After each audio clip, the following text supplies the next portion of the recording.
Then God remembered Noah, and every living thing, and all the animals that were with him in the ark. And God made a wind to pass over the earth, and the water subsided. The fountains of the deep and the windows of heaven were also stopped, and the rain from heaven was restrained. And the waters receded continually from the earth. At the end of the 150 days the waters decreased. Then the ark rested in the 7th month, the 17th day of the month, on the mountains of Ararat. And the waters decreased continually until the 10th month. In the 10th month, on the 1st day of the month, the tops of the mountains were seen.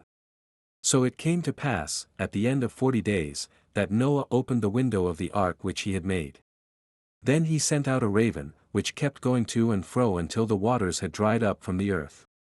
He also sent out from himself a dove, to see if the waters had receded from the face of the ground.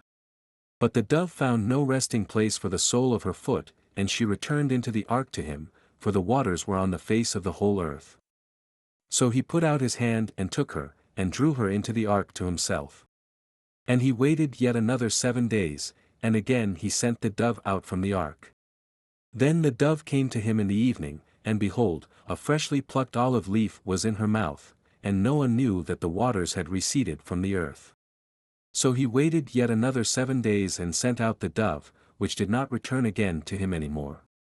And it came to pass in the 601st year, in the 1st month, the 1st day of the month, that the waters were dried up from the earth, and Noah removed the covering of the ark and looked, and indeed the surface of the ground was dry. And in the 2nd month, on the 27th day of the month, the earth was dried. Then God spoke to Noah, saying, Go out of the ark, you and your wife, and your sons' wives with you. Bring out with you every living thing of all flesh that is with you, birds and cattle and every creeping thing that creeps on the earth, so that they may abound on the earth, and be fruitful and multiply on the earth. So Noah went out, and his sons and his wife and his sons' wives with him. Every animal, every creeping thing, every bird, and whatever creeps on the earth, according to their families, went out of the ark. Then Noah built an altar to the Lord, and took of every clean animal and of every clean bird, and offered burnt offerings on the altar. And the Lord smelled a soothing aroma.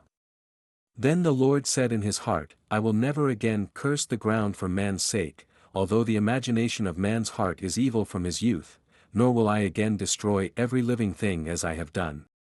While the earth remains, seedtime and harvest, cold and heat, winter and summer, and day and night shall not cease.